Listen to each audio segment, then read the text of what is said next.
Marcus Thompson's calloused hands trembled as he gripped the mop handle, watching the last drops of dirty water swirl down the drain. The corporate Christmas party was in full swing 3 floors above, but down here in the basement utility room, the only sound was the hum of industrial washing machines and his own ragged breathing. He pulled out his phone with shaking fingers. Another missed call from Children's Hospital. His 8-year-old daughter Emma was sleeping in a hospital bed tonight, her small body fighting a battle that insurance wouldn't cover, and he was here, cleaning up after people who earned more in a month than he'd see in 5 years. The irony wasn't lost on him. 20 years ago, Marcus had been the one in the spotlight, his fingers dancing across piano keys in concert halls from New York to San Francisco. Music critics had called him a prodigy, a rising star destined for greatness. But life, as it often does, had other plans. When Emma was born and her mother left, choosing her career over motherhood, Marcus made a choice that would define him forever. He traded his dreams for diapers, his concert halls for cramped apartments, his standing ovations for the quiet satisfaction of being the father Emma deserved. Now, as he pushed his cart through the gleaming corridors of Westfield Corporation, Marcus tried to ignore the laughter echoing from the executive conference room. He'd been working here for 3 years, invisible to most, just another face in the service uniform. But tonight felt different. Tonight, the weight of Emma's medical bills and the doctor's grim prognosis pressed down on him like a physical force. The elevator dinged softly as he reached the 40th floor, where the company's annual Christmas gala was reaching its peak. Through the glass doors, he could see the city's elite mingling beneath crystal chandeliers, their conversations peppered with stock options and merger talks. At the center of it all stood a magnificent Steinway grand piano, its ebony surface reflecting the twinkling lights like a black mirror. "Hey, janitor," the voice cut through his thoughts like a blade. Bradley Morrison, the company's youngest VP, stood swaying slightly, his expensive suit wrinkled and his tie askew. "You're here late, aren't you?" Marcus nodded respectfully, keeping his head down. "Just finishing up, sir." Bradley's friends gathered around, their faces flushed with champagne and cruelty. "I bet you've never even seen a piano like that before," one of them sneered, gesturing toward the Steinway. "That thing costs more than you make in a decade." "Leave him alone, Bradley." The voice belonged to Sarah Chen, the company's head of human resources, but Bradley waved her off with a dismissive gesture. "No, no. This is perfect." Bradley's eyes gleamed with malicious amusement. "I've got an idea. How about we ask our friend here to play us a song? Come on, janitor, give us a little performance. I'm sure you know chopsticks or something." The room fell silent except for the clink of glasses and the distant hum of city traffic 40 floors below. Marcus felt every eye in the room turned toward him, some curious, others pitying, most simply indifferent. He thought of Emma, alone in that hospital bed, probably wondering why Daddy wasn't there to read her bedtime story. He thought of the medical bills stacking up like autumn leaves, each one a reminder of how far he'd fallen from grace. "I don't think that's appropriate," Sarah said firmly. But Bradley was already pushing through the crowd, his friends following like sharks sensing blood in the water. "Come on, don't be shy," Bradley taunted, his voice carrying across the room. "I'm sure everyone would love to hear what our cleaning crew can do. Maybe we can add entertainment to your job description." Marcus felt something crack inside his chest, not break, but shift, like ice on a lake in early spring. He looked at the piano, its keys pristine and untouched for most of the evening, and for a moment, he was 25 again, standing in Carnegie Hall with 2,000 people holding their breath.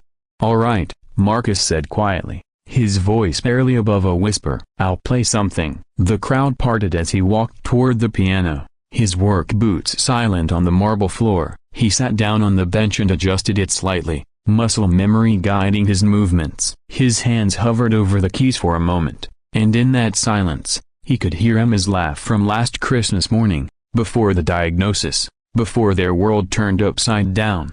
Then he began to play. The first notes of Chopin's Nocturne in E-flat major filled the room like warm honey, each phrase flowing into the next with an intimacy that made the grand space feel suddenly small. Marcus's fingers moved with the precision of a surgeon and the grace of a dancer, coaxing from the piano a sound so pure and heartbreaking that conversation stopped mid-sentence. But he wasn't playing for the room. He was playing for Emma, for all the lullabies he'd hummed while she slept, for every fever night when music was the only thing that calmed her fears. He was playing for his younger self, the boy who'd believed that music could heal anything, fix everything, make the world right again. As the melody soared and dipped, Marcus felt tears on his cheeks, but he didn't stop. He transitioned seamlessly into his own composition, a piece he'd written for Emma's birth but never performed publicly. It was a song about hope in the darkness, about finding light in the most unexpected places, about the fierce love that makes a parent strong enough to sacrifice everything. The room was utterly silent now, the only sound the piano's voice telling a story of love and loss, of dreams deferred but never forgotten. Even the waitstaff had stopped moving, standing frozen with trays in their hands, caught in the spell of music that spoke directly to the soul. Marcus played like a man possessed, his whole body moving with the music, his face a study in concentration and pain and transcendent joy. This was who he really was, underneath the uniform and the exhaustion and the quiet desperation. This was the man who'd once made Carnegie Hall weep, who'd been called the voice of his generation, who'd chosen love over fame and never regretted it, not even in his darkest moments. When the final notes faded into silence, Marcus sat perfectly still, his hands resting on the keys. The room remained quiet for what felt like an eternity, as if no one wanted to break the spell. Then, slowly, one person began to clap, then another. Soon the entire room was applauding, but it wasn't the polite, perfunctory clapping of corporate events. This was raw, emotional, the kind of applause that comes from the heart. Marcus looked up to see faces transformed by what they'd just witnessed. Bradley Morrison stood with tears streaming down his face, his earlier cruelty replaced by something that looked like shame. Sarah Chen was wiping her eyes with a tissue, and even the CEO, Richard Westfield himself, had stepped forward from where he'd been standing near the back of the room. That was, Westfield's voice broke slightly. That was extraordinary. I don't think I've ever heard anything so beautiful. Marcus stood up from the bench, suddenly aware of his uniform again, of the distance between his world and theirs. I should get back to work, he said quietly. Wait. Westfield held up a hand. Please. What's your name? Marcus Thompson, sir. Marcus, where did you learn to play like that? Marcus hesitated, then decided the truth couldn't make things worse. Juilliard, sir. I used to be a concert pianist. A murmur ran through the crowd. Westfield's eyebrows rose in surprise. Used to be? What happened? Life happened, sir. I had a daughter. Her mother left. I needed steady work, steady income. Music doesn't always pay the bills. And now? Marcus thought of Emma, probably awake now, wondering where he was. Now my daughter is in the hospital. Has been for 3 months. Leukemia. The treatments. He trailed off, unable to finish the sentence. Westfield was quiet for a long moment, his gaze never leaving Marcus's face. How much do you need, sir? For your daughter's treatment. How much do you need? Marcus felt his knees go weak.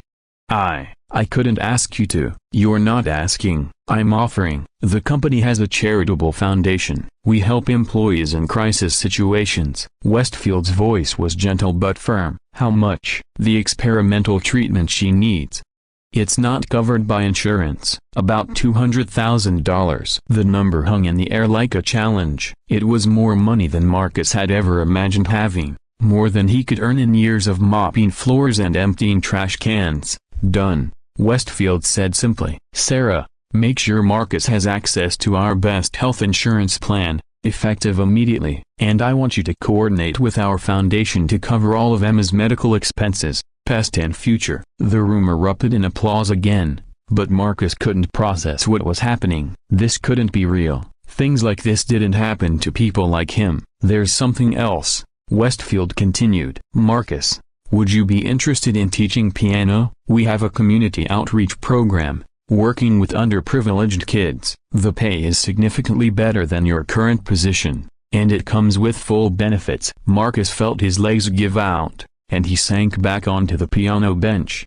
I don't know what to say. Say yes, Sarah Chen said, her voice thick with emotion. "Say yes to hope." Marcus looked around the room at faces that had been transformed by music, by the recognition of shared humanity. He thought of Emma, fighting her battle with the courage of a lion, and he thought of all the children who might benefit from music the way Emma had, the way he had when he was young and the world was full of possibility.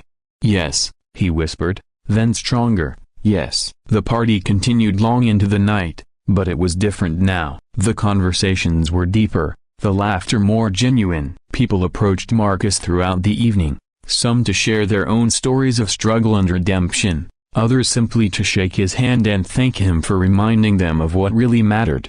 Bradley Morrison was among the last to approach, his earlier arrogance replaced by genuine remorse. "I'm sorry," he said simply. "I was cruel, and you didn't deserve that." Marcus looked at the young man, seeing perhaps his own younger self ambitious, thoughtless, believing that success meant the right to look down on others. "We all make mistakes," he said. "The important thing is learning from them." As the evening wound down and the guests began to leave, Marcus found himself alone with the piano once more. He played softly, a simple melody that Emma loved, and for the first time in months, he felt something he'd almost forgotten: hope. The next morning, Marcus walked into Children's Hospital not as a broken man struggling to pay bills, but as a father with options, with resources, with the power to give his daughter the fighting chance she deserved. Emma was awake when he arrived, her small face lighting up at the sight of him. "Daddy, you look happy today." "I am,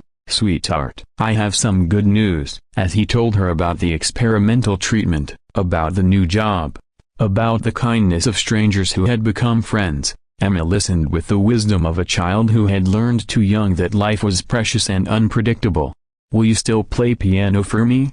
she asked. "Every day," he promised. "And when you're better, maybe you can learn too." "I'd like that," Emma said, snuggling closer to her father. "I'd like that very much." Outside the hospital window, the city hummed with life and possibility. Somewhere in a gleaming office building, a CEO was learning that the greatest return on investment wasn't measured in dollars but in human dignity. Somewhere else, a young executive was questioning his priorities, remembering that cruelty was always a choice, and kindness was always possible.